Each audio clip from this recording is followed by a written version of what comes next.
Je suis tellement béni aujourd'hui d'être ici à l'Église de la Victoire dans ces locaux absolument extraordinaires et je veux vous remercier. Merci d'avoir cru avec nous jusqu'à présent. Et vous savez, je suis dans la joie parce que, en fait, Pasteur Gwen, ça fait bientôt 20 ans, en 2004, où le Seigneur a ouvert mes yeux sur mon appel, mais aussi sur la destinée de la francophonie. Dieu va envoyer un réveil mondial glorieux qui va certainement toucher le peuple francophone. Donc, nous sommes en fait aujourd'hui dans cette maison que je crois va accueillir le réveil, qui va être vraiment un puits de guérison pour les nations, un puits de réveil pour les nations. Exactement, on est vraiment dans la joie. Et comme vous le savez, en 2022, on vous a partagé un projet et on s'est associés dans la foi, vous et nous. Nous avons cru ensemble que nous pouvions devenir propriétaires. Nous sommes partis d'absolument rien jusqu'à être propriétaires en l'espace de quelques semaines. Et ça, c'était vraiment le fruit de notre foi collective.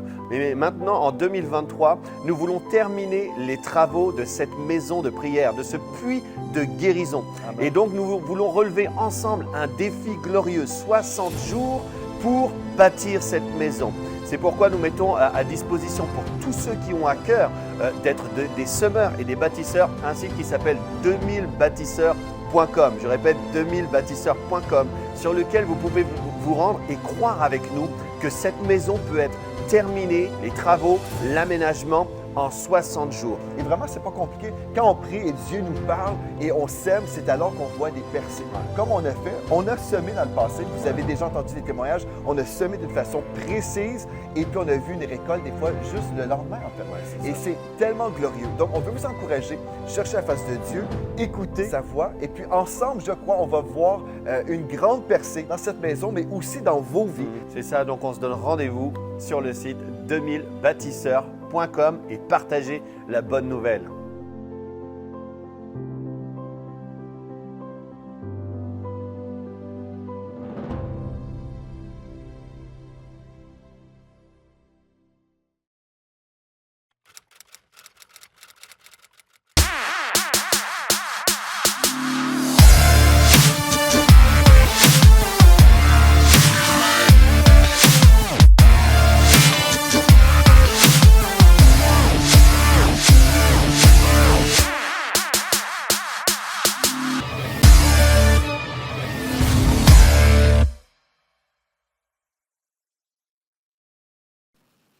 Bonjour à tous et bienvenue à l'Église de la Victoire. C'est vraiment une joie pour moi d'être ici avec vous, de passer ce temps merveilleux dans la présence de Dieu ensemble. Et j'aimerais déjà remercier vraiment mes pasteurs, Pasteur Joël, Pasteur Mathilde, Pasteur Gwen, pour l'honneur parce que j'ai vraiment conscience et je prends vraiment ça au sérieux. J'ai conscience en fait que apporter la parole, c'est vraiment un privilège, c'est un honneur. Et donc voilà, vraiment merci. Merci pour la confiance. Et à vous qui êtes chez vous à la maison, vraiment asseyez-vous confortablement. On va passer un temps glorieux dans la présence de Dieu. Je crois vraiment que Dieu a un mot, une parole, quelque chose pour toi, particulièrement pour toi à la maison. Il te connaît, il sait ce dont tu as besoin. Et je crois réellement qu'aujourd'hui, nous allons vivre un temps inédit. En fait, chaque fois qu'on rentre dans la présence de Dieu, les amis, il faut avoir conscience en fait que c'est pas rien ce que nous allons vivre. Dieu veut toujours faire quelque chose de glorieux. Dieu veut toujours faire quelque chose de surprenant. Et Dieu veut toujours surtout nous faire beaucoup de bien. Donc c'est ce qu'il va faire aujourd'hui, crois-le. Si tu le crois, tu peux l'écrire dans le chat, tu peux le déclarer. Déclare-le vraiment, écris-le et déclare-le à haute voix. Dieu veut nous faire du bien. Dieu veut nous parler aujourd'hui et nous allons vraiment vivre ce temps ensemble. Dieu va nous transformer aujourd'hui. Alors avant d'entendre la parole, le message que Dieu a déposé sur mon cœur pour vous, eh bien j'aimerais qu'on puisse passer du temps en louange, dans la présence de Dieu avec Victoire Musique. Écoutez, déjà dès la louange, Dieu veut parler. Dieu veut parler. Il n'y a pas besoin forcément d'attendre toujours le verset qui va nous toucher, mais déjà dans la louange, c'est la parole de Dieu. Et Dieu, au travers de la louange, veut déjà vous faire du bien, vous toucher. Et puis pendant que vous louez, vraiment aussi, voyez comme cette ligne verticale qui monte vers le ciel. En fait, c'est aussi réellement notre offrande vers Dieu, notre louange. Donc, vous voyez cette ligne verticale, pendant que nous louons avec Victoire Musique, il y a réellement un parfum de bonne odeur qui monte vers le ciel. Et donc, nous allons passer ce temps glorieux avec Victoire Musique.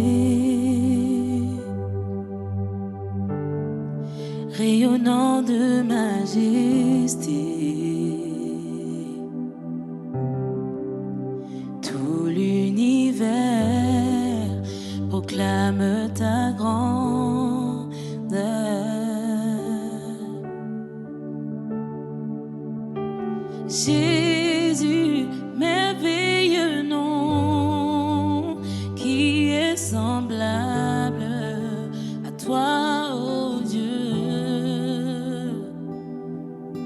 Jésus, ton précieux nom est digne d'hommage.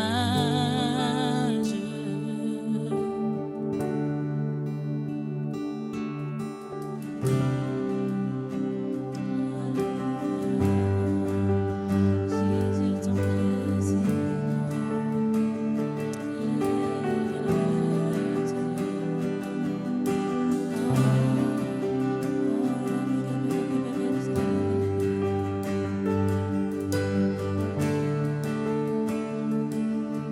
Chantons qu'il est couronné,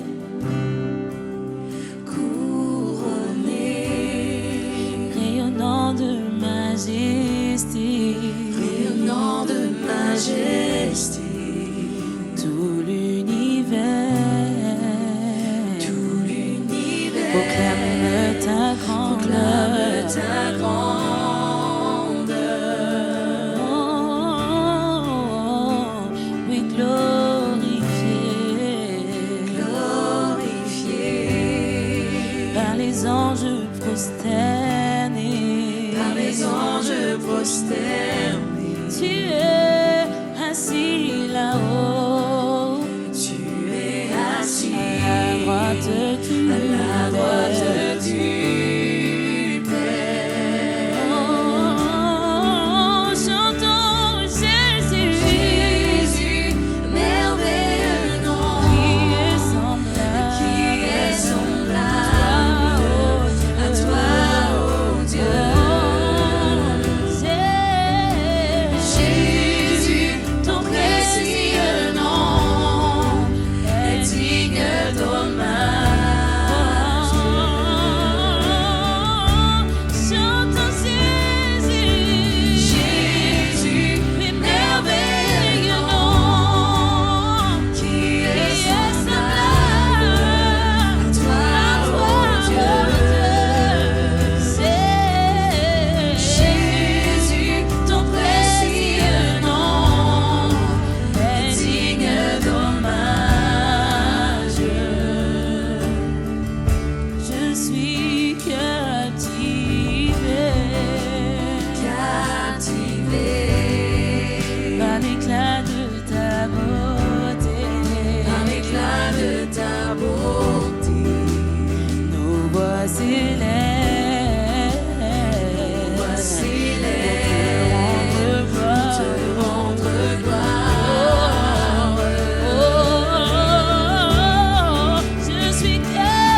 semblable à toi, ô Dieu. Jésus, ton précieux nom est digne d'hommage.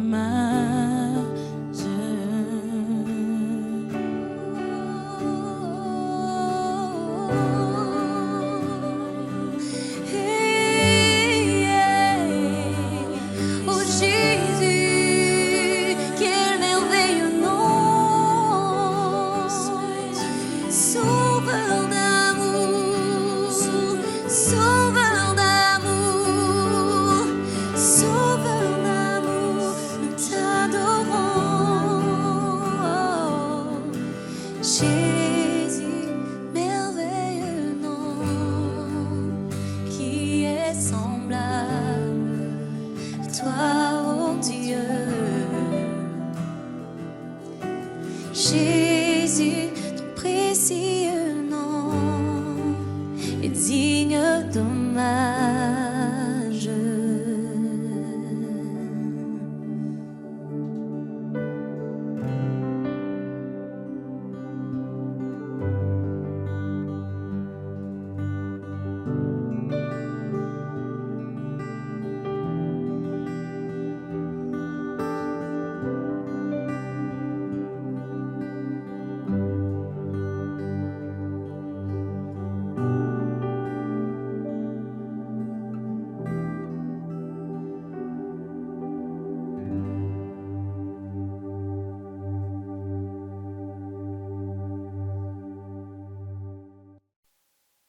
Merci beaucoup Victoire Musique. Je suis certaine à 100% que chacun d'entre vous, chacun d'entre nous, nous avons été bénis par ce temps de louange. Et je sais que le Seigneur a été glorifié. Je sais que le Seigneur a reçu cette louange, la louange de vous à la maison, parce que vous savez, on est un corps. Donc vous à la maison, Victoire Musique ici, c'est un corps, c'est le corps du Christ qui fait monter ce parfum de bonne odeur. Et je sais que Dieu a été glorifié pendant ce temps. Donc vraiment, merci Seigneur.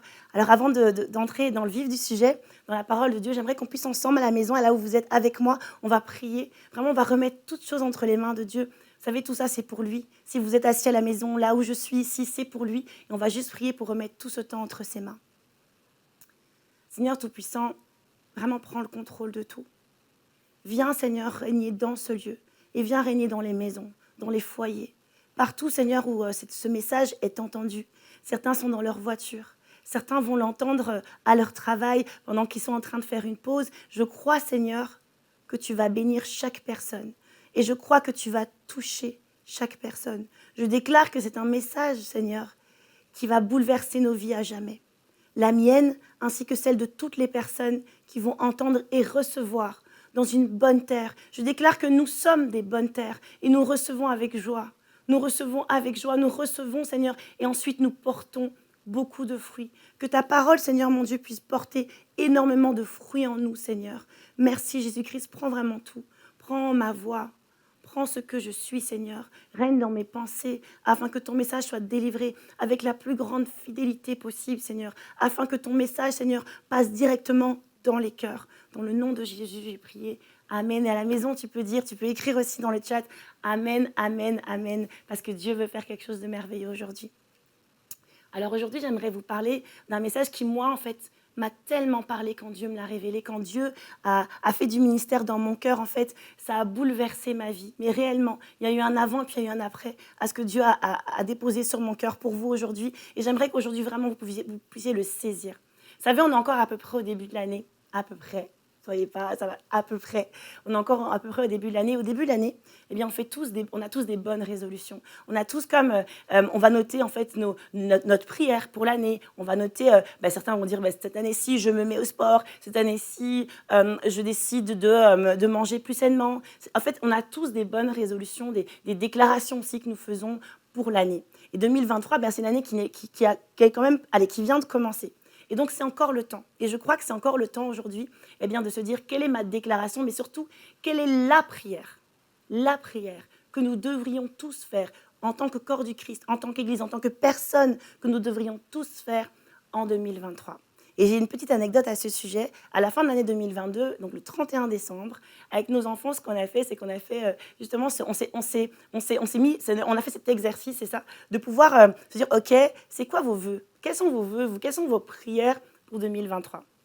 Et c'est trop drôle parce que ce qui s'est produit, en fait, c'est que chacun de nos enfants disait à haute voix, voici moi, mon souhait, voici ce que je souhaite, voici ce que je souhaite aussi pour les gens en 2023. Et notre fille, Lisa, elle a 9 ans, et en fait, elle, ce qu'elle a dit, c'est le réveil. Vous savez, elle a dit spontanément, elle a dit le réveil. Je vous promets, on ne l'a pas forcé. Vraiment, elle a dit spontanément le réveil. Et ça nous a beaucoup touchés. Et ensuite, ce qui s'est produit, c'est que c'était au tour de Sarah aussi de dire ce qu'elle souhaite. Mais elle a que 6 ans. Donc, voilà, elle a 6 ans, elle se dit, mais qu'est-ce que je vais souhaiter? Et en fait, ce qui s'est passé, c'est que Lisa a chuchoté dans son oreille le réveil. Et donc, Sarah, ce qu'elle a fait simplement, comme elle a entendu, elle a simplement reproduit et elle a déclaré le réveil. Et moi, mes enfants, m'inspirent énormément. En fait, un cœur d'enfant, c'est vraiment spécial aux yeux de Dieu. Et c'est spécial aussi, du coup, à mes yeux, parce que je me dis, en fait, j'aimerais être comme eux. C'est spécial parce que la plupart des gens se disent, les enfants, ils ne connaissent pas grand-chose. Moi, en fait, mes enfants, je me dis souvent, j'aimerais être comme eux. Si seulement j'étais un peu plus comme eux. Et donc, quand j'ai entendu Lisa déclarer le réveil, et ensuite le chuchoter à sa sœur pour qu'elle l'entende et qu'ensuite elle puisse le déclarer, eh bien, ça a parlé sur mon cœur. Vous savez, je crois que si Lisa a déclaré le réveil, c'est qu'elle nous a vus, elle nous a entendus, et elle s'est dit, en fait, le réveil, c'est hyper important. C'est la déclaration pour 2023. C'est ce que nous devrions tous déclarer, voir le réveil en 2023. Ça devrait être notre prière, ça devrait être notre vœu pour le monde entier. Pas simplement pour ma famille, pas simplement pour mon quartier, pour mon école, mais elle a déclaré le réveil, genre mondial, pour tout le monde, pour vous à la maison, pour tout le monde. Et en fait, cette prière, cette déclaration, ce vœu, eh bien, moi, ça m'a inspirée parce qu'en fait, c'est également ma prière pour 2023. Et j'aimerais en fait vous dire à la maison que ça devrait être également votre prière en 2023. Et là, vous vous dites, mais Pasteur Emma, mais il y a tellement de raisons de prier. Il y a tellement de sujets. Pourquoi le réveil? Pourquoi prier pour ça? Ça devrait être la déclaration. Pourquoi est-ce qu'on devrait déclarer ça en 2023? Il y a tellement de choses. Vous êtes à la maison, peut-être que vous dites, mais moi, je vis des moments difficiles. Moi, j'aimerais avoir une voiture et je suis là, je galère. Ça devrait être ça, ma prière. Ou certains, vous vous dites, mais moi, je suis célibataire depuis longtemps. Et moi, ma prière, ça devrait être, en fait, Seigneur, mais j'aimerais me marier. Seigneur, j'aimerais trouver quelqu'un. Et là, tu es à la maison, tu te dis, mais moi, j'ai mal au dos depuis plusieurs jours. Et ma prière, ça ne devrait pas être, Seigneur, guéris-moi de mon dos. Oui, toutes ces prières, les amis, je ne suis pas en train de vous condamner parce que toutes ces prières, elles sont bonnes. Parce qu'on peut demander au Seigneur toutes ces choses. Mais j'aimerais, en fait, qu'on puisse tous s'engager dans une prière vraiment commune, une prière qui va changer toutes ces choses. Parce qu'en fait, cette prière-là, de cette prière que nous allons faire par rapport au réveil, oui, toutes ces choses vont venir. Toutes ces choses vont venir. Ton travail, ta voiture, ton mariage, ta guérison, toutes ces choses vont venir. Mais pourquoi est-ce que le réveil, c'est la prière que nous devrions faire en 2023? Vous savez, en fait, la Bible nous le dit, simplement. Dans Matthieu 6,33, elle nous dit « Cherchez premièrement le royaume des cieux et tout le reste vous sera donné par surcroît. » Donc en fait, c'est d'abord le royaume des cieux. Et tout le reste, votre maison, toutes les prières que vous avez qui sont bonnes, je répète, elles sont bonnes vos prières. C'est juste qu'en fait, il y a une prière. Il y a une recherche, il y a un cœur, il y a vraiment une poursuite que nous devrions faire par-dessus tout.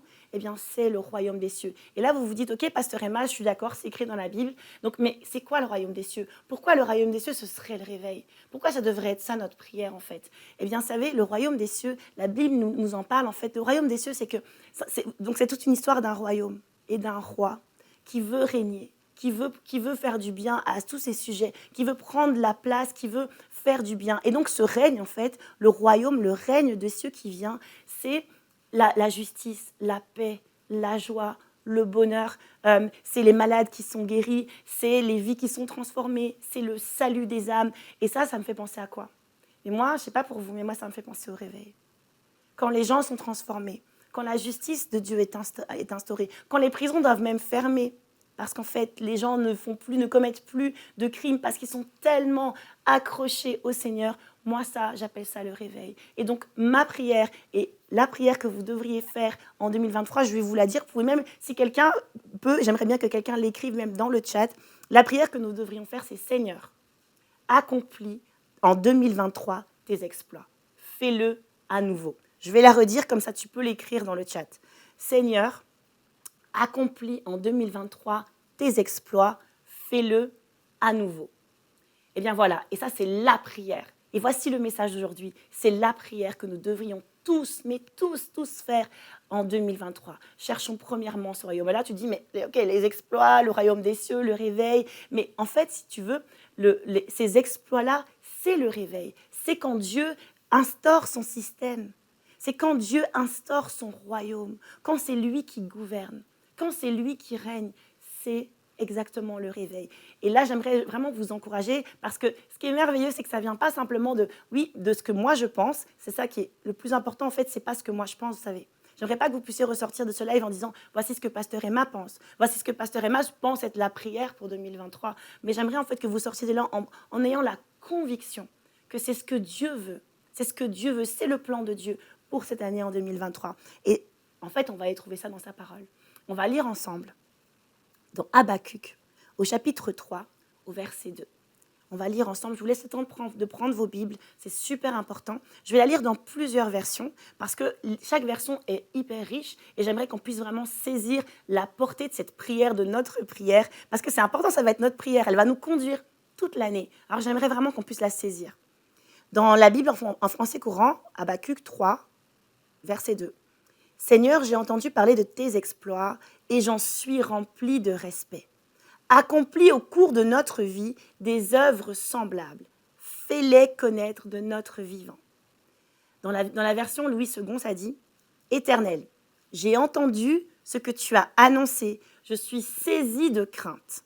Accomplis ton œuvre dans le cours des années, ô Éternel, dans le cours des années, manifeste-la. » Et on va aller un peu plus loin. Soyons fous. La version en anglais, moi j'aime beaucoup les versions en anglais parce qu'il y a toujours des nuances et des subtilités qui peuvent nous enrichir en fait. Et dans la version en anglais, en fait, quand on parle de accomplir ton œuvre à nouveau, en fait, on utilise le mot revive. Revive, moi, c'est le réveil. Refais-le, réveille-le, revive. Et donc, c'est vraiment ça. C'est pour ça que j'aimerais vous dire, en fait, que ça, c'est ma prière pour 2023. Mais c'est ta prière, normalement, aussi pour 2023. Je répète, Habakkuk, chapitre 3, verset 2. « Éternel, j'ai entendu ce que tu as annoncé. Je suis saisi de crainte. Accomplis ton œuvre dans le cours des années, ô Éternel, dans le cours des années, manifeste-la. » Waouh, quelle prière! Donc vous voyez, tout ce dont je vous ai parlé depuis le début dans cette introduction, ça nous amène à cette merveilleuse prière. C'est la prière de Lisa, vous savez. Elle ne l'a pas dit comme Habakkuk, bien sûr, parce qu'elle a 9 ans, mais c'est sa prière. C'est le réveil, c'est accomplis-le, fais-le à nouveau. Elle a entendu parler des exploits de Dieu. Elle a entendu parler, elle nous a entendu parler de ce qui se passe dans les groupes Victoire. Elle nous a entendu parler de ce qui est en train de se produire à l'église de la Victoire. Elle nous a entendu parler des guérisons, des miracles, des signes. Elle se dit, ça ne doit pas être juste ici pour nous, mais j'aimerais que ce soit pour tout le monde. Accomplis-le à nouveau, fais-le encore. Et ensuite, ce qu'elle a fait, c'est qu'elle s'est dit, je vais le dire à Sarah. Je vais faire passer le mot. Comme ça, Sarah, ce sera aussi sa prière pour 2023. Et c'est ce que je fais aujourd'hui avec vous. Je vous passe le mot. Je vous donne cette information cruciale qui changera votre vie à jamais. C'est la prière que nous devrions faire vraiment pour cette année. C'est tellement important. C'est l'agenda de Dieu. Vous savez, des fois, on se dit, mais comment on peut savoir quel est l'agenda de Dieu? Mais qui sait réellement? Personne ne sait réellement quel est l'agenda de Dieu. Mais par contre, nous devons être capables de discerner les saisons. Et dans le discernement de la saison dans laquelle nous vivons, cette année, je vous assure que c'est l'année du réveil. C'est aujourd'hui, c'est cette année. Alors, j'aimerais donc du coup aller au niveau du point 1. C'est premièrement, Seigneur, apprends-moi tes exploits. Waouh! Apprends-moi tes exploits. Et là, vous vous dites, mais Pasteur Emma, c'est pas écrit apprends-moi. C'est écrit, Seigneur, j'ai entendu parler de tes exploits. Bien sûr que c'est pas écrit apprends-moi, mais en fait, si vous voulez, le mot qui est donné, donc quand on dit, Seigneur, j'ai entendu parler de tes exploits, c'est plus que simplement entendre. Parce que vous savez, des fois, j'entends, puis ça rentre par une oreille et ça sort de l'autre. Vous savez, on a tous ça, plein d'informations. Moi, ça m'arrive tellement souvent en tant que mère, en tant que femme, on a tellement de choses à faire, nous les mamans, que des fois, nos enfants vont nous dire quelque chose, ça va rentrer, et puis en vrai, franchement, ça va sortir, parce qu'on n'est pas concentré. Parce que ce n'est pas un apprentissage, c'est juste une écoute comme ça, voilà, on entend, mais en même temps, on n'apprend pas. Par contre, le mot qui est utilisé, en fait, dans la Bible pour parler de entendre, Seigneur, j'ai entendu parler de tes exploits, c'est le mot « shama » qui veut dire « apprendre ». Donc, c'est S-H-A-M-A, c'est vraiment apprendre quelque chose. Donc, ce n'est pas simplement « je l'ai entendu vaguement », mais Seigneur, j'aimerais apprendre de tes exploits. Et donc, ça, c'est le premier point de la prédication, c'est « Seigneur, apprends-moi tes exploits ». Waouh, apprends-moi, c'est ce que je veux. Je veux pas simplement les entendre, je veux pas simplement entendre un bruit. Voici ce qui s'est produit au loin, j'ai entendu parler de ça, mais j'aimerais les apprendre. J'aimerais réellement que ce soit quelque chose qui va me changer, me transformer. Vous savez, le monde va vous dire, en fait, on apprend de nos erreurs. C'est vrai, la plupart des gens vont vous dire ça. Oui, à force de faire plein d'erreurs, tu vas apprendre, tu vas t'améliorer. Moi, j'aimerais vous dire qu'on apprend par la parole de Dieu. On apprend parce que Dieu a déjà accompli. On apprend comme ça. Et donc, c'est comme ça que nous allons apprendre aujourd'hui. C'est en entendant parler des exploits de Dieu et ensuite en apprenant, en le prenant pour nous, en disant, c'est pas juste quelque chose que j'entends vaguement au loin, ce que le pasteur Emma est en train de dire.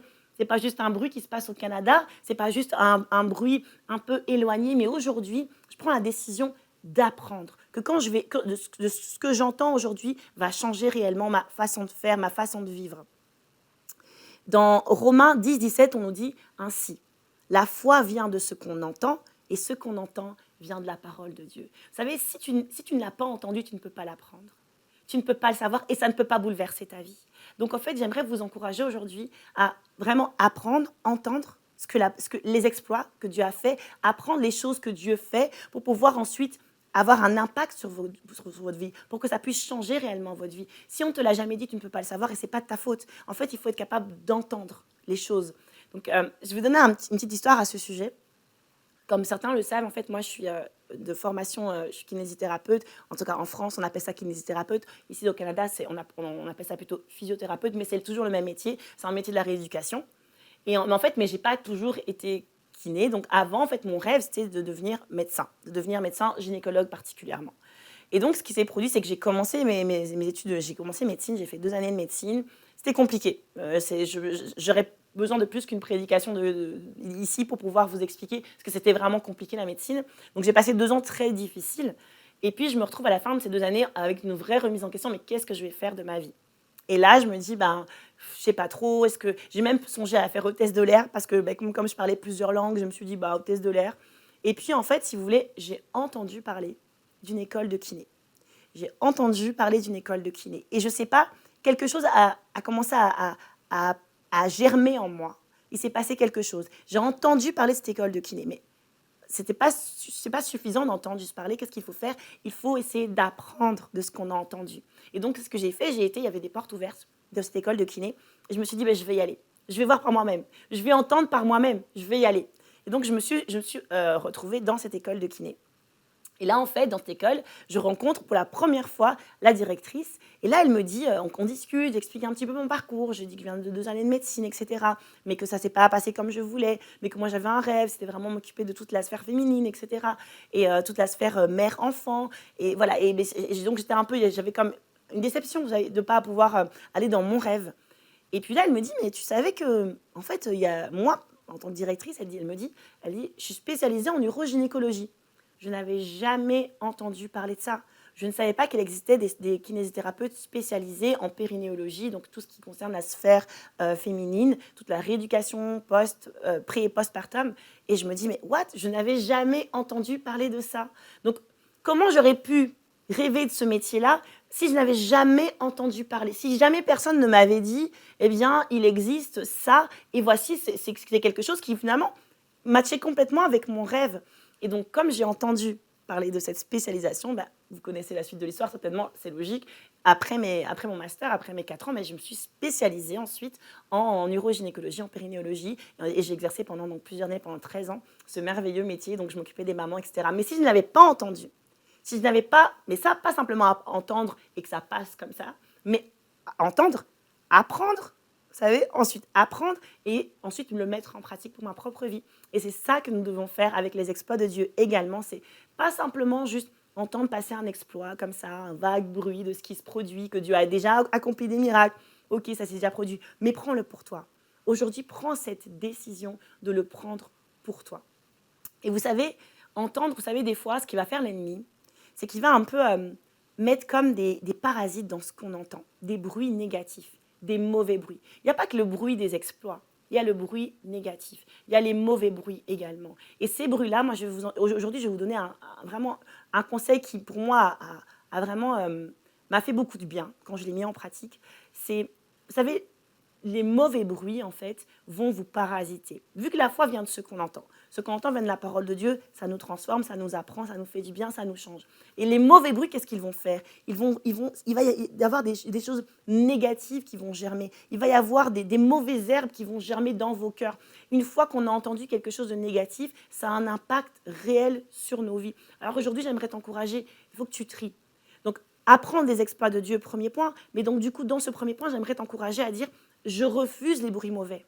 Je refuse les parasites. Je refuse les bruits qui vont me blesser. Vous savez, on croit toujours en tant que chrétien qu'on devrait être juste des espèces de punching balls sur lesquels les gens peuvent frapper. On peut nous dire n'importe quoi et nous, on va juste subir parce qu'on les aime. Oui, on aime les gens, mais on doit se protéger. On doit protéger nos cœurs, protéger nos oreilles. C'est vraiment ça, parce que sinon, on risque d'avoir comme des racines d'amertume qui vont naître en nous. Alors, avant qu'elles naissent, pour même pas qu'elles puissent avoir de place dans ton cœur, je t'encourage, ferme tes oreilles aux bruits négatifs. Vraiment, ne te laisse plus jamais... Aujourd'hui, c'est quoi, c'est ta déclaration ? Je ne me laisse plus jamais voler les exploits de Dieu par les bruits négatifs que j'entends, par les découragements. Il y a toujours quelqu'un qui va vous dire une phrase, qui va vous décourager. Et dès que tu sens... Moi, ce que je fais, petit conseil, la minute conseil. Ce que je fais, moi, quand je sens qu'une conversation commence, vous savez, on le sent. Quand tu sens que la conversation commence à aller vers de la critique, de la médisance, des choses négatives, tu as le droit de la couper. Tu as le droit de dire, en fait, là, je vois où on va, avec beaucoup d'amour et beaucoup de gentillesse. Mais tu vois là où ça va, arrête là. Ne laisse pas toutes ces choses germer dans ton cœur. Ne laisse pas les mauvais bruits voler tes exploits. Et les exploits de Dieu, de toute façon, c'est sûr et certain. Vous savez, pour ceux qui nous ont suivis déjà avant avec mon époux et mes merveilleux enfants, en fait, ce qu'on a fait, je pense que c'était en 2019 ou 2020, je ne sais plus, le temps passe si vite, on a été contactés par TF1 et ils nous ont proposé en fait de faire une émission de télévision qui s'appelle Famille nombreuse, la vie en XXL. Et donc, moi, vous savez, je suis une personne, normalement, j'aurais dit non. Normalement, j'aurais dit, pour vivre heureux, vivons cachés. Je n'ai pas tellement envie d'exposer ma famille, mes enfants, etc. Mais en prière, Dieu nous a vraiment convaincus que c'était exactement ce qu'il fallait faire. Donc, on est rentré dans cette émission. Mais par contre, quand on fait une émission qui est tellement exposée, c'était des millions de téléspectateurs qui nous suivaient tous les soirs, eh bien, tu t'exposes aussi à ce que des choses négatives, des bruits négatifs puissent rentrer dans tes oreilles et du coup germer dans ton cœur. Et en fait, ce qu'on a fait, au début, on s'est fait un peu avoir. Parce que sur les réseaux sociaux, il y avait des commentaires racistes, il y avait des commentaires hyper négatifs, mais vraiment de la méchanceté, mais particulièrement racistes, qui venaient à nos oreilles, donc à nos yeux, vu qu'on lisait. Et on a été blessés par ça. Et très rapidement, j'ai fait le conseil que je vous ai donné. C'est vraiment très rapidement, je me suis dit, mais non, en fait, je dois me protéger. Je dois protéger mes oreilles, je dois protéger mon cœur. Et donc, ce que j'ai fait, c'est qu'en fait, vous savez, il existe même des filtres. C'est génial, la technologie. Il existe des filtres sur Instagram. On peut en fait choisir des mots que si ces mots-là apparaissent dans un commentaire, dans un message ou quoi que ce soit, eh bien en fait, Instagram les bloque directement. Donc ces mots-là, tu les verras même pas. Et donc c'est ce qu'on a fait. On a mis ce filtre. Comme ça, plus jamais. Alors tu peux pas mettre tous les mots du méchant du monde, mais on voyait vers la tendance de la méchanceté, vers où ça allait beaucoup vers le racisme. Et donc on a vraiment filtré ces commentaires. Et donc on ne les voyait même plus. Et ensuite, quand une personne arrivait quand même à sortir du lot, à écrire quelque chose de méchant, vous savez ce que je faisais ? Tu sais, dès le premier mot, dès la première intonation, souvent, tu arrives à voir. Et je ne lisais même pas jusqu'au bout. Comme ça n'a même pas, je ne laisse même pas d'accès. Ne laisse pas accès au mauvais bruit. Je ne laissais même pas accès. Vous savez ce que je faisais ? Je supprimais, je bloquais la personne. C'est pas méchant de bloquer quelqu'un qui te dit des choses négatives. C'est pas méchant. C'est juste que toi, tu te protèges. Donc vraiment, c'est le conseil que j'aimerais vous donner par rapport à ça. Donc, on est toujours dans notre premier point. On est toujours dans notre merveilleuse prière de l'année que nous devrions tous faire. Seigneur, accomplis tes exploits en 2023. Fais-le à nouveau. Et toujours dans ce point, par rapport à ce qu'on entend, j'aimerais vraiment vous dire donc qu'il y a un bruit de réveil. Il y a un bruit de réveil. Il se passe quelque chose. Je ne sais pas si vous l'avez entendu chez vous, mais il y a un bruit de réveil. Et ça me fait penser en fait à ce qui s'est passé dans le livre d'Actes lors de la Pentecôte. Lors de la Pentecôte, ce qui s'est produit, c'est que des gens en fait étaient là. C'était une grande fête. Il se passait quelque chose à Jérusalem. Et des gens ont entendu au loin des langues qui leur semblaient familières. des discours qui leur semblaient familiers. Et qu'est-ce qu'ils ont fait?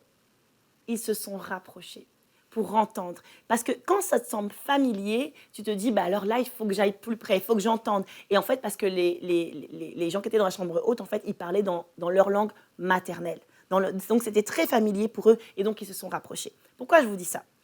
Parce que pour apprendre des exploits de Dieu, il faut entendre, je vous l'ai dit, c'est même textuellement écrit dans la parole, c'est « Seigneur, j'ai entendu parler ». Et en fait, pour entendre, il faut se rapprocher. Et en fait, tout ça pourquoi? Tout ça pour vous dire quoi, pardon? C'est qu'en fait, il faut pouvoir se rapprocher des bruits du réveil, de ce qui est en train de se produire. Tu entends des échos, tu entends qu'à l'Église de la Victoire, on parle, eh bien, connecte-toi à ça. Connecte-toi à ce ministère parce que c'est comme ça que tu vas te rapprocher et que tu vas entendre et que tu vas apprendre. Il y a un merveilleux pasteur, Bill Johnson, qui est pasteur de l'église Bethel à Redding, en Californie, qui lui a eu à vivre ça.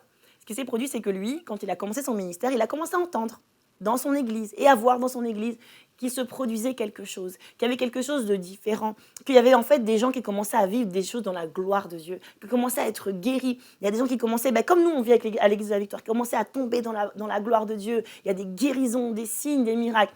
Mais il s'est dit en fait, waouh, mais est-ce que c'est le réveil? Il s'est posé la question, est-ce que c'est réellement le réveil?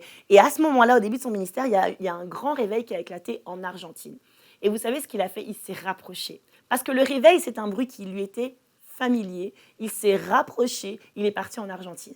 Il s'est dit, je dois l'entendre de mes propres oreilles, je dois le voir de mes propres yeux, je dois m'imprégner de ça, je dois voir, je dois absolument y aller. Et il est parti en Argentine, et c'est vrai qu'en Argentine, c'est un réveil extraordinaire, et donc il a été impacté par ça. Et quand il est revenu chez lui, en Californie, il ne s'est pas dit, mais là-bas, le réveil, c'était génial, et nous, on ne vit pas vraiment le réveil, etc. Il n'a pas commencé à comparer. Ce n'est pas du tout ça. Ce n'est pas pour comparer qu'il a été là-bas. C'est pour s'imprégner. Et ensuite, c'est pour aussi ne jamais minimiser ce que Dieu était en train de faire à Redding, en Californie.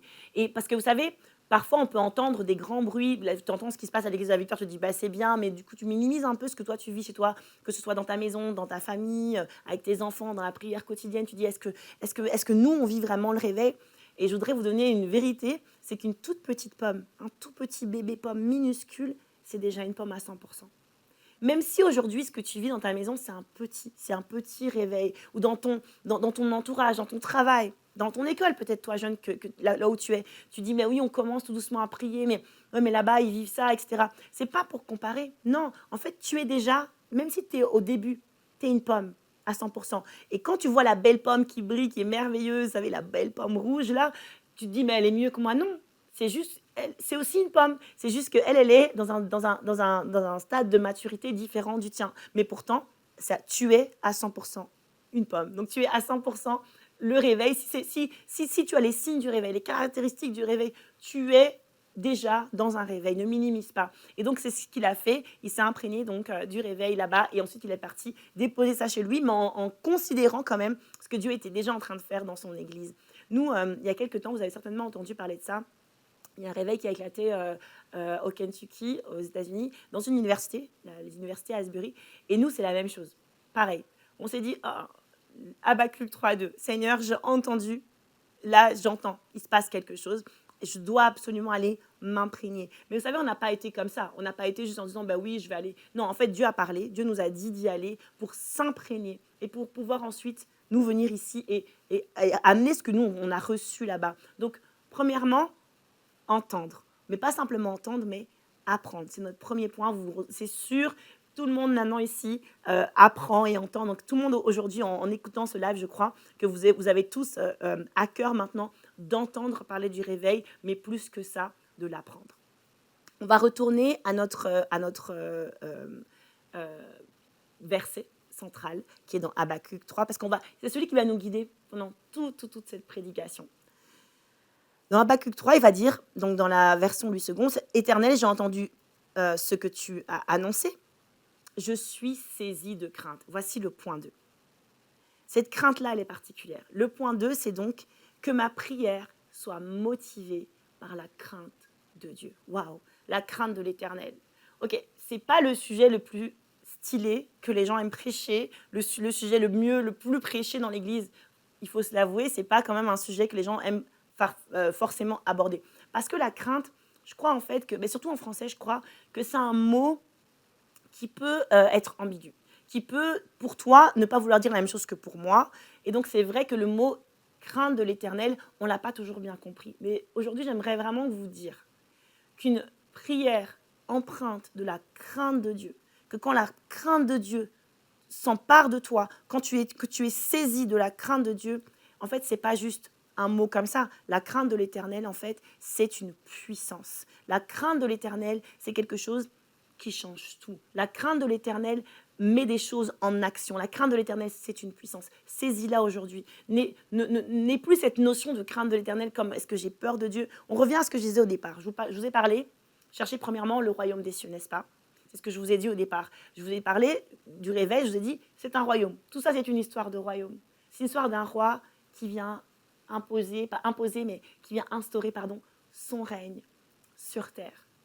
Eh bien, vous savez, la crainte, si je veux vous donner en tout cas une définition, pas la mienne, mais une définition de la crainte de Dieu. La crainte de Dieu, c'est la révérence. La révérence, c'est la prise de conscience de qui est Dieu.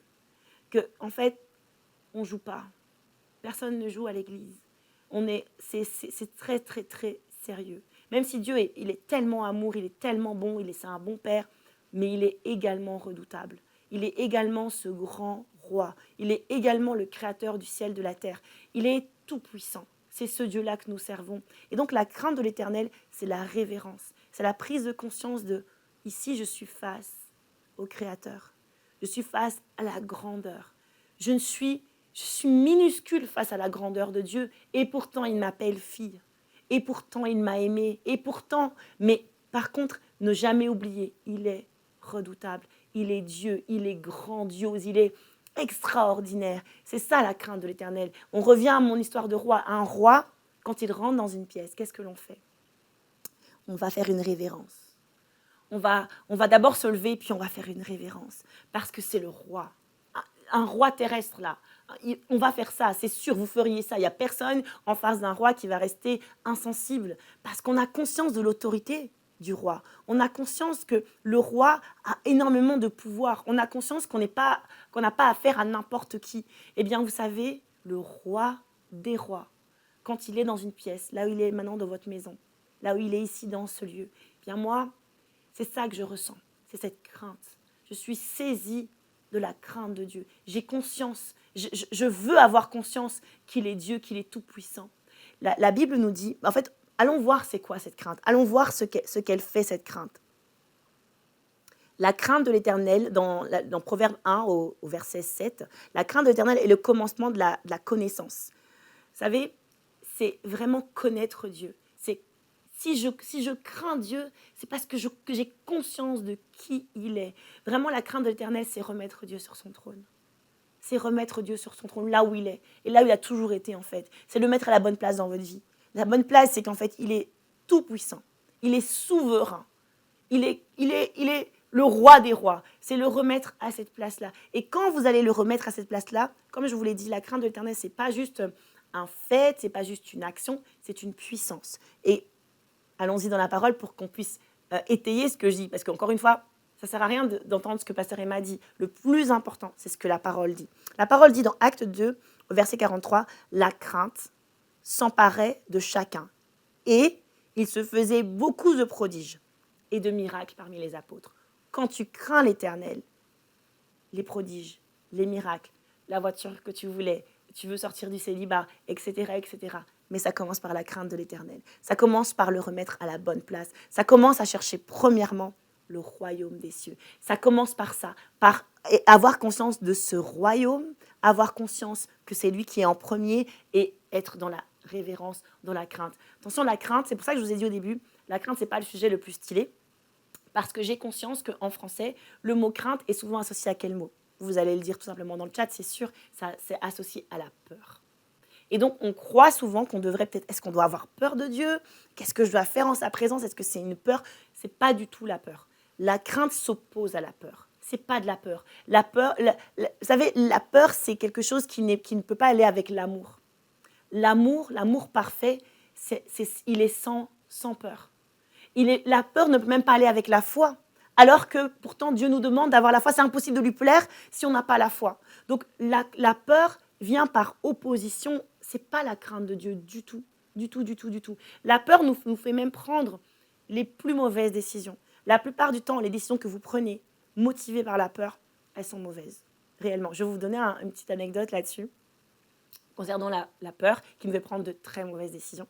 Donc moi, je suis issue d'une famille, donc ma mère est congolaise, mon père est belge. Et donc au sein de ma famille, mes parents sont pasteurs, au sein de ma famille, il y avait une éducation extrêmement stricte, que je respecte parce qu'avec le recul, aujourd'hui, maintenant que je suis moi-même maman, je me rends compte que c'était ce qu'il fallait faire. Mais quand tu as 15 ans, 16 ans, tu n'es pas très fan de l'éducation sévère et stricte. En tout cas, moi, je n'étais pas fan de cette éducation-là. Et donc, dans l'éducation que j'avais, nous, c'était interdit d'avoir des petits copains, c'était interdit d'avoir des relations, en tout cas, même juste fréquenter quelqu'un, c'était interdit, en fait. À la limite, on pouvait un jour se fiancer, mais mes parents, ils disaient limite le plus tard possible. Donc, en gros, à 15 ans, ce n'était pas du tout une option. Sauf que moi, j'ai rencontré le pasteur Lifa, j'avais 15 ans. Et donc, on a commencé à se fréquenter, mais sachant que c'était interdit, qu'est-ce qu'on a fait? On s'est fréquenté en cachette. Je ne dis pas de faire ça, ne fais pas ça. Là où tu es, si tu es jeune, surtout, ne fais pas ça, c'est pas ça que je dis. Mais je vais venir à mon point. Donc, on se fréquente, etc., en cachette. Ce qui se produit, c'est que un jour, on va manger dans un petit resto de jeunes, avec l'IFA, dans la ville où j'étais à l'école. Et là, comme par hasard, ma mère et mon père se retrouvent là, garés dans la même rue, en fait, mais vraiment juste quasiment devant le petit snack, le petit resto où on avait mangé. Et donc, nous, on sortait, vous avez vraiment la coïncidence, on sortait du resto et eux, ils s'étaient garés juste là. Donc, on se retrouve quasiment nez à nez avec mes parents. Et je n'étais pas censée être là, vu que, je vous dis, on se voyait en cachette. J'étais censée être ailleurs chez une de mes copines. Et donc là, ma mère, ni une ni deux, je vous ai dit, elle est congolaise, elle est africaine, elle a cette mentalité que je vous dis aujourd'hui, je la respecte, enfin, je la comprends. Mais à l'époque, je me suis dit, mais qu'est-ce qui se passe?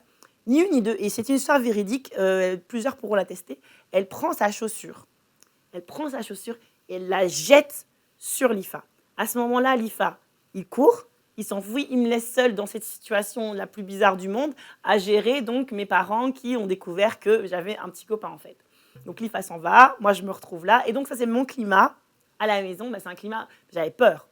C'était pas un climat hyper favorable, c'est un climat où je me suis dit, en fait, c'est beaucoup de drama, c'est hyper compliqué d'être avec lui, etc.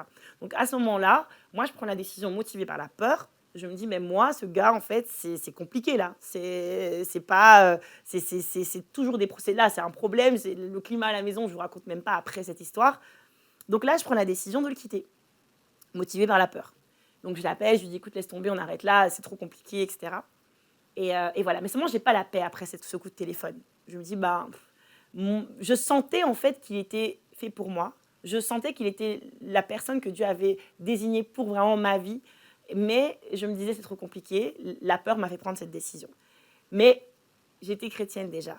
Mes parents m'avaient déjà bien élevée et donc appris que l'autorité ultime, c'est Dieu. Et donc, ce que j'ai fait, c'est que je suis partie dans la chambre de ma mère. Sur sa table de nuit, elle avait toujours une Bible. Puis j'ai prié, j'ai dit, Seigneur, ok, j'ai pris cette décision. Aujourd'hui, je l'ai quittée. Mais qu'est-ce que toi, tu dis? Parce que quoi que tu dis, je vais le faire. Et vraiment, c'était une prière saisie de crainte. J'avais conscience, en fait, que je laissais la décision souveraine de Dieu sur ma vie. Et donc, je disais au Seigneur, vraiment, sincèrement, quoi que tu dises, tu me dis que c'est pas lui, c'est très bien, j'ai déjà quitté. Tu me dis que c'est lui, alors je reviendrai vers lui, mais je m'attacherai à lui, vraiment de tout mon cœur et pour toujours. Parce que ce sera toi qui auras parlé, c'est toi l'autorité suprême. Et donc, j'ai prié comme ça. J'ai pris la Bible qui était sur la table de chevet de ma maman, je l'ai ouverte en disant, c'est pas, vous savez, c'est pas genre de dire, mais c'est un jeu de hasard. Non, c'est vraiment prendre la parole de Dieu en disant, tu parles au travers de ta parole, parle-moi aujourd'hui, au travers de ta parole. Et donc j'ai ouvert, et là je suis tombée dans le Cantique des Cantiques, un verset qui disait, pourquoi as-tu quitté ton fiancé? Waouh! Et je me dis, ok, donc déjà c'est mon fiancé, donc Dieu le voit comme ça, donc il me demande pourquoi je l'ai quitté, donc il me dit que c'est pas ce qu'il fallait faire, et donc là, l'histoire est ce qu'elle est, vous la connaissez. Donc on a cheminé ensemble, on s'est fiancés, on s'est mariés, et nous voici aujourd'hui plus de 20 ans après cette histoire. Mais c'est pour vous dire en fait que la crainte de l'Éternel, c'est très différent de la peur, et donc je la mets vraiment en opposition. Aujourd'hui, j'espère que ça va vraiment être clair dans le cœur de chacun. On n'a pas peur. On n'a pas peur de ce que Dieu peut faire, de ce que Dieu va faire. On l'aime, on a foi en lui, on n'a pas peur des situations. On est inébranlable dans les situations, on a confiance en Dieu, mais par contre, on est saisi de crainte. On a conscience que c'est lui qui décide, c'est lui qui est souverain. Parce que la crainte de l'Éternel, ensuite, il se passe quelque chose. Je vais vous donner un autre verset sur la crainte de l'Éternel qui me pousse à croire vraiment, à continuer à croire que ce n'est pas du tout de la peur, en fait. Au contraire, c'est vraiment en opposition. Dans le psaume 33, verset 18, « Voici, l'œil de l'Éternel est sur ceux qui le craignent. L'œil de l'Éternel est sur toi qui le crains, qui est en révérence face à lui, qui a conscience de qui Dieu est. Et l'œil de l'Éternel est sur toi. » Donc tu vois, ce n'est pas du tout de la peur. En fait, c'est vraiment son regard est posé sur toi. C'est un regard d'amour, un regard de bienveillance. Mais par contre, c'est vraiment ça, c'est que tu dois craindre Dieu, le remettre dans le bon contexte, c'est-à-dire à la première place. Donc, premier point, on avait dit quoi, si vous vous souvenez? Premier point, c'était « Seigneur, apprends-moi tes exploits ». On parle toujours du réveil, on est toujours dans ça. Deuxième point, c'était que ma prière soit motivée par la crainte. Que quand je vais prier pour le réveil, quand je vais prier en cherchant premièrement le royaume des cieux, c'est la crainte de l'Éternel qui me pousse à prier. Vu que dans Habakkuk 3, il disait « Je suis saisi de crainte ». Troisièmement, et on arrive au dernier point, le point 3, c'est sur terre comme au ciel. Alors pourquoi je dis ça? Pourquoi le troisième point, c'est sur terre comme au ciel? Est-ce qu'on peut revenir à Habakkuk 3, au verset 2? « Éternel, j'ai entendu ce que tu as annoncé. Je suis saisi de crainte. Accomplis ton œuvre dans le cours des années, ô Éternel, dans le cours des années, manifeste-la. » En fait, on est dans le troisième point, dans le point où on parle d'accomplir ton œuvre. Accomplis ton œuvre. Et moi, en fait, dès que j'ai lu ce passage, tout de suite, ça m'a fait penser à la prière que Jésus a enseignée. Sur terre comme au ciel. Que ta volonté soit faite sur terre comme au ciel. Que ton règne vienne. Et ça m'a fait vraiment penser à ça. Accomplis ton œuvre au cours de l'année. Et donc, en fait, quand on dit au Seigneur, accomplis ton règne au cours de l'année, accomplis ton œuvre, au cours de l'année, mais en fait, c'est ça, on lui dit, accomplis ton règne. Que ton royaume vienne, que ton règne vienne, sur terre comme au ciel, au Canada comme au ciel, dans ton foyer comme au ciel, en France comme au ciel. Et tu peux le dire dans tous les pays dans lesquels vous vous situez aujourd'hui. Eh bien, c'est notre prière en fait. C'est que la volonté de Dieu soit faite ici comme au ciel. C'est vraiment notre cœur en fait. Et c'est pour ça que quand on dit Seigneur, accomplis ton œuvre au cours des années, manifeste-la. On dit manifeste ton royaume. On dit manifeste ton règne. Et c'est là le troisième point, c'est vraiment sur terre comme au ciel. C'est ce que nous voulons. C'est tellement important. Et je reviens encore à ce fameux réveil. Parce que je sais que moi, personnellement, on m'a déjà dit de ne pas prier pour le réveil, que ça ne servait à rien, que ce n'était pas si important. Et pourquoi certains chrétiens sont tellement attachés au réveil. Et moi, je voudrais vous dire aujourd'hui que Dieu veut réellement que nous soyons attachés au royaume des cieux. Attachés premièrement. Et comme je vous l'ai dit en introduction, le royaume des cieux, c'est réellement ça. Le royaume des cieux, c'est réellement le règne de Dieu. Le règne de Dieu sur terre. Le règne de Dieu dans ta maison. Le règne de Dieu dans ton école. Est-ce que tu ne voudrais pas que Dieu règne dans ton école? Est-ce que tu ne voudrais pas que Dieu règne dans ton couple? Est-ce que tu ne voudrais pas que Dieu règne dans l'église? Bien, c'est ça. Quand on a été au Kentucky, vous savez, c'est ce qu'on a vu. On l'a vu de nos yeux. Ce n'est pas quelque chose qu'on m'a raconté. Ce n'est pas quelque chose qu'on m'a dit de loin. C'est quelque chose que nous avons tous ceux qui étaient là, moi et mon époux et les enfants, nous avons expérimenté le règne de Dieu sur terre. Ça ressemble à quoi? Ça ressemble à une atmosphère imprégnée de sa présence. Ça ressemble à aucun jugement, juste la paix de Dieu dans le lieu, tu le sens. Ça ressemble à Dieu en premier. Dieu en premier. Lui en premier. C'est la recherche là dans cette salle. C'est pas pour un besoin, c'est pour Dieu. Mais je vous promets que Dieu, dans cette salle, là où nous étions là-bas, à Asbury University, les miracles venaient aussi. Sa main était là aussi. On a vu des gens guéris, on a vu des gens transformés, on a vu des gens délivrés, on a vu des gens sauvés. Mais ils cherchaient quoi? Ils cherchaient Dieu. C'est ça. C'est exactement ça sur terre. Que ta volonté soit faite sur terre comme au ciel. Que ton règne vienne, c'est vraiment ça. C'est que nous voulons tous vivre ça, je vous promets. Dans le réveil, les choses sont tellement glorieuses. Dans le réveil, j'ai du mal à mettre des mots parce que, comme je le dis, on l'a dit souvent, mon époux et moi, quelque chose s'est produit là-bas. C'est comme si une partie de nous est morte là-bas, entre guillemets.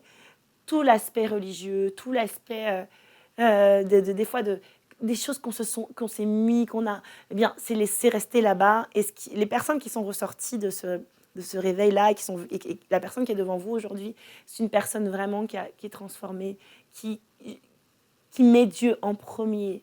Que ma quête dans la vie, c'est juste de voir Dieu, c'est d'être avec Dieu, c'est de le connaître plus, c'est cette soif.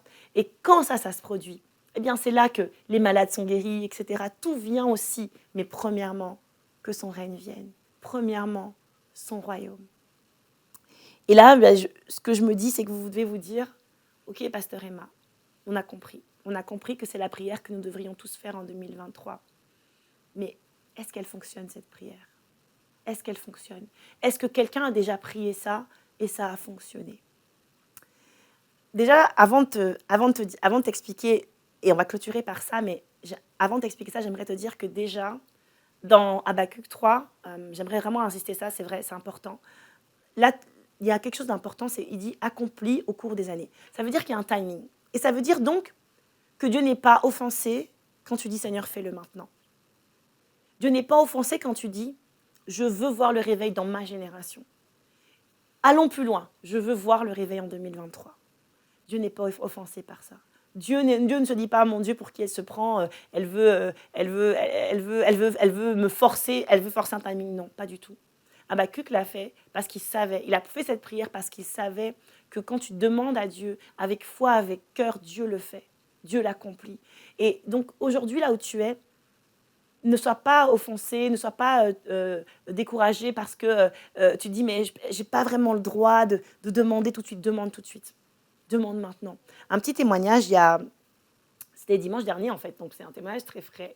Dimanche dernier, le matin, je priais à la maison avant d'aller à l'église et je disais au Seigneur, en fait, j'ai besoin d'une bonne nouvelle aujourd'hui. Mais là, on pourrait se dire, trop bizarre, pourquoi elle demande ça? Parce que je vivais quand même des semaines, on a vécu des semaines un peu avec un peu des petites tempêtes, on va dire. Et ce jour-là, je sentais que j'avais besoin d'une bonne nouvelle. Et je savais que j'en avais pas besoin. Je sentais que c'est pas que j'en ai besoin dans 10 ans, j'en ai besoin maintenant. J'ai besoin de cette bonne nouvelle maintenant. Exactement comme le réveil, c'est-à-dire que accomplis-le au cours des années. Quand il dit ça, en fait, Habakkuk, donc ce qu'il veut dire, c'est de son vivant. C'est qu'il n'en a pas besoin, il ne dit pas Seigneur, fais-le dans 100 ans. Il veut le voir de son vivant dans sa génération. Et c'est exactement ça. Moi, j'avais dit au Seigneur, je veux le voir aujourd'hui. Et Dieu est tellement bon que le jour même, à 14h, j'ai reçu une super bonne nouvelle. Vous voyez, j'avais demandé une bonne nouvelle le matin même. Donc, vous voyez, Dieu n'est pas offusqué quand on dit « Seigneur, j'ai besoin de ça maintenant. J'ai besoin du réveil en 2023 ». Dieu n'est pas offusqué quand on dit que c'est en 2023 que ça doit se produire. Il n'est pas du tout offusqué. On peut et on doit et on va déclarer ensemble ces choses-là pour 2023. Et donc, on va terminer donc, avec ce témoignage. Donc, je vous ai dit, est-ce qu'il y a une prière? Cette prière, notre prière maintenant de l'Église de la Victoire, la prière que vous faites aujourd'hui, l'Habakkuk 3.2, est-ce que cette prière a déjà fonctionné? Est-ce que quelqu'un a déjà prié ça et ensuite ça s'est produit? Eh bien, je vais vous dire que oui. Il y a quelques années de ça, c'est une histoire vraie que je vous raconte là, il y a un professeur d'université qui est parti en voyage scolaire avec ses étudiants. Mais c'était des étudiants en théologie. Ils étaient américains, donc c'était des étudiants dans une université américaine de théologie aux États-Unis qui ont fait tout un voyage historique, un voyage scolaire pour découvrir en fait en Angleterre les différents endroits qui ont marqué l'histoire du christianisme, qui ont marqué l'histoire de l'Église en général. Et donc, ils arrivent en Angleterre. Et là, donc, ils visitent plusieurs sites, dont une maison. Et dans cette maison-là, en fait, c'était une maison d'une personne qui avait vraiment marqué énormément l'Église. Je ne sais pas si vous le connaissez, c'est John Wesley. John Wesley donc, avait vécu en Angleterre, dans cette maison-là, il y a longtemps. Mais en fait, John Wesley, c'est un héros de la foi. John Wesley, c'est un gars qui, lui, en fait, il se disait j'ai tellement à cœur le réveil, que je vais aller partout parler de Jésus. Lui, en fait, à cette époque-là, donc c'est vraiment, je pense que c'était, vous allez me corriger si c'était pas correct, mais je dirais dans les années fin 1700, je pense. Eh bien, lui, à dos de cheval, il a parcouru l'équivalent de 9 fois le tour de la terre pour l'évangile. Tellement il avait à cœur l'évangile, il allait partout. John Wesley, c'était un fou de Jésus, vraiment. Il allait partout. À dos de cheval, il n'y avait pas de voiture. Il parlait de Jésus partout. Et le bilan de John Wesley, jusqu'aujourd'hui, les fruits sont là. Jusqu'aujourd'hui, parce qu'en fait, John Wesley, c'est celui qui est à l'origine du méthodisme. Le méthodisme, on parle de, je pense, 75 millions de croyants. Vraiment dans cette branche-là de la foi, donc les méthodistes. Et John Wesley, c'est quelqu'un qui avait vraiment un ministère de feu. Partout où il allait, ses prédications, elles bouleversaient des vies, des villes entières. Je vous ai parlé de ça, des villes entières qui étaient gagnées à l'évangile. Enfin, c'était incroyable. Donc, je reviens à mon histoire. Ces jeunes-là, étudiants, ils avaient une vingtaine d'années, ils vont visiter la maison de John Wesley. Et s'ils sont comme moi, et je pense que beaucoup devaient être comme moi, ils devaient être fous. Ils voyaient là John Wesley, parce que je vous dis, c'est un héros. Donc là, ton héros a mangé. Là, ton héros a dormi. Là, ton héros a... Alors, ils ont vu la bibliothèque de John Wesley, et puis ils ont vu la cuisine de John Wesley, ils ont vu là où il mangeait, etc. Puis ils montent à l'étage, et là, ils arrivent dans la chambre de John Wesley. Et dans cette chambre-là, tout de suite, il y a un étudiant qui remarque quelque chose de très particulier au pied de son lit. Au pied de son lit, il voit 2 marques en forme un peu ovale comme ça. Et là, l'étudiant, le jeune homme, demande au professeur, mais professeur, mais c'est quoi ces marques? À quoi elles correspondent? C'est quoi? Et là, le professeur, il est touché parce qu'il se dit, il a vu quelque chose de spécial. Le professeur dit, écoute, là, ce sont les marques en fait des genoux de John Wesley. Parce que John Wesley, vous savez, il a tellement prié la prière d'Habakkuk. Il a tellement prié, Seigneur, accomplis des exploits. Il a tellement prié que le sol était empreint de la marque de ses genoux. Parce que vous savez, le réveil, ça commence comme, je vous l'ai dit dès le départ, par une prière, une déclaration, mais que tu fais, que tu ne te lasses jamais de faire. Eh bien, c'est ça. Et donc, c'est ce qu'il a fait, John Wesley. Il priait. Et donc, tellement que le sol a été empreint de la marque de ses genoux. Ok, donc les étudiants sont là, ils sont touchés, ils disent waouh, c'est super cool, c'est super beau. Ok, la visite se termine, tout le monde redescend. En fait, ils avaient loué un bus, donc tout le monde retourne dans le bus scolaire, tous les étudiants. Le professeur, qui est quand même un professeur, on pourrait dire consciencieux, ouais. Il a dit je vais quand même compter, j'ai pas envie de perdre un Américain en chemin. Et donc il compte, et il se dit tiens mince, il manque un élève, il manque quelqu'un. Donc il dit attendez ici, je vais retourner, je vais voir où est-ce qu'il est. Et donc il retourne dans la maison, il va d'abord forcément en bas, donc dans la cuisine, dans la bibliothèque dont je vous ai parlé. Il ne voit pas l'étudiant, il se dit mais il est où en fait? Puis en fait quand il arrive vers les escaliers, là en montant il commence à entendre un bruit. Le bruit dont je vous ai parlé, il commence à entendre un bruit. C'est quelqu'un qui est en train de prier de tout son cœur, de tout son être, qui est en larmes, qui prie, qui répète, qui est là. Et donc le professeur, il monte. Et dans les marques des genoux de John Wesley se trouvait un jeune homme. Là, son étudiant. Là, les genoux, à genoux, en train de prier, en train de dire quoi? La prière d'Habakkuk. Il disait, Seigneur, fais-le encore.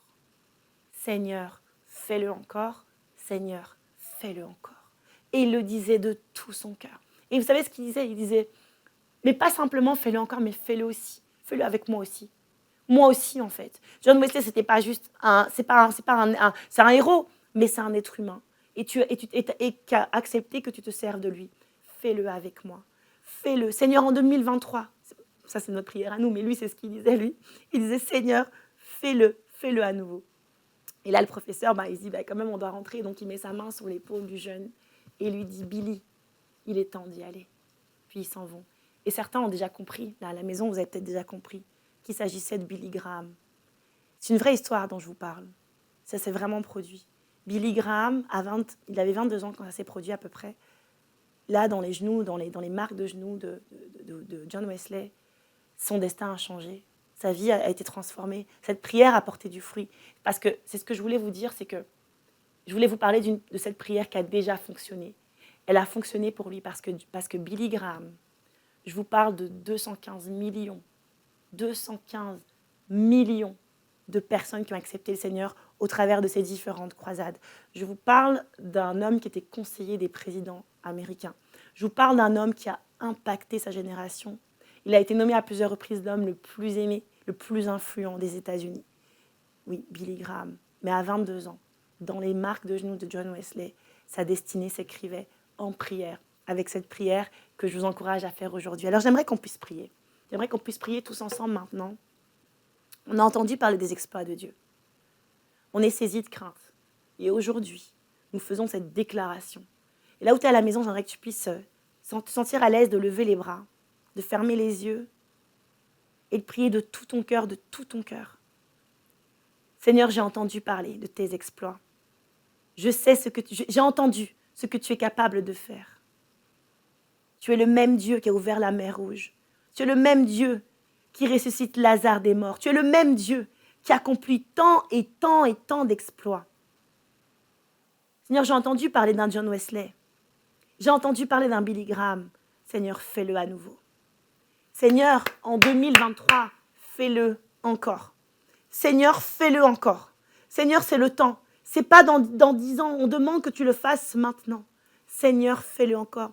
Seigneur, je priais pour la France. Je déclare qu'en France, tu le fais. Tu le fais maintenant. Fais-le, Père. Fais-le à nouveau. On a entendu parler des exploits, de ce qui s'est déjà produit pour les anglophones. Mais Seigneur, tu aimes le peuple francophone. Fais-le pour nous. Fais-le pour le peuple francophone, Seigneur. Fais-le à nouveau. On a entendu parler de ce que tu as fait en Argentine. On a entendu parler de ce que tu as fait, Seigneur, à Asbury University. Oh Jésus, fais-le ici. Fais-le au Canada. Fais-le pour la francophonie. Fais-le au Québec. Fais-le à nouveau. Dans le cours de l'année, dans le cours de 2023, fais-le à nouveau. Seigneur, c'est notre prière aujourd'hui. De tout notre cœur, on veut te chercher d'abord toi, d'abord ton royaume, d'abord ta justice, d'abord toi, Seigneur, d'abord ton réveil. C'est ce que nous déclarons, c'est ce que nous voulons plus que tout. Nous savons que tu donneras tout par-dessus. Mais ce que nous voulons chercher, premièrement, c'est ta face, c'est toi. C'est que tu te manifestes. Tu t'es déjà manifesté dans le passé. Tu l'as déjà fait, tu as déjà accompli de glorieux réveils. Alors cette fois-ci, fais-le avec nous. Fais-le avec nous.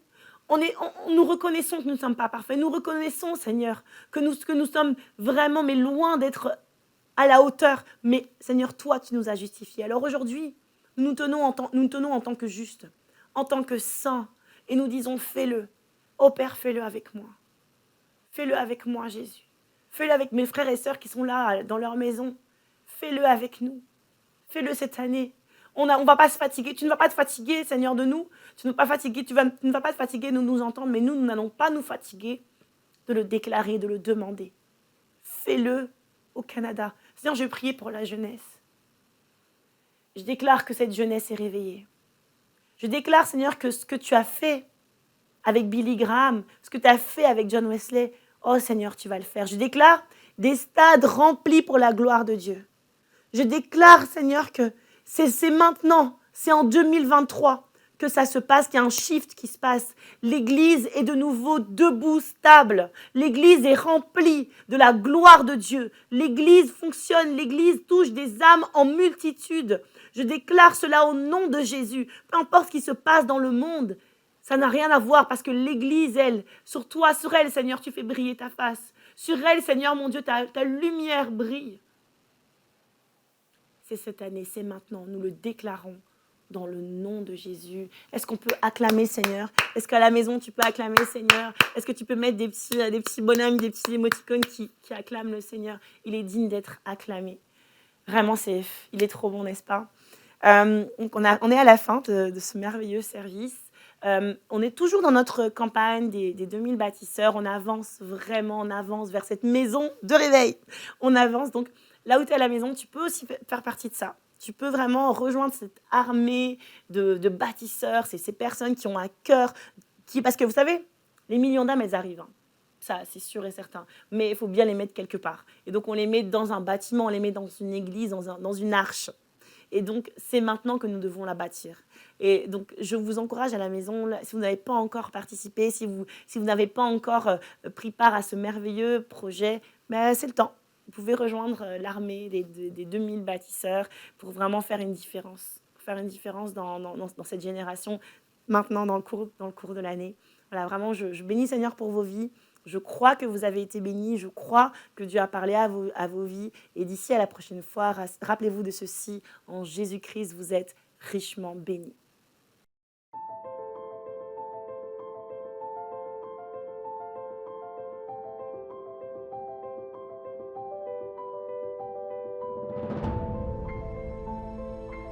Je suis tellement béni aujourd'hui d'être ici à l'Église de la Victoire dans ces locaux absolument extraordinaires et je veux vous remercier. Merci d'avoir cru avec nous jusqu'à présent.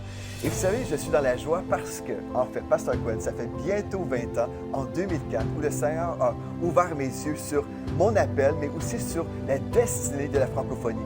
Dieu va envoyer un réveil mondial glorieux qui va certainement toucher le peuple francophone. Donc, nous sommes en fait aujourd'hui dans cette maison que je crois va accueillir le réveil, qui va être vraiment un puits de guérison pour les nations, un puits de réveil pour les nations. Exactement, on est vraiment dans la joie. Et comme vous le savez, en 2022, on vous a partagé un projet et on s'est associés dans la foi, vous et nous. Nous avons cru ensemble que nous pouvions devenir propriétaires. Nous sommes partis d'absolument rien jusqu'à être propriétaires en l'espace de quelques semaines. Et ça, c'était vraiment le fruit de notre foi collective. Mais maintenant, en 2023, nous voulons terminer les travaux de cette maison de prière, de ce puits de guérison. Amen. Et donc, nous voulons relever ensemble un défi glorieux, 60 jours pour bâtir cette maison.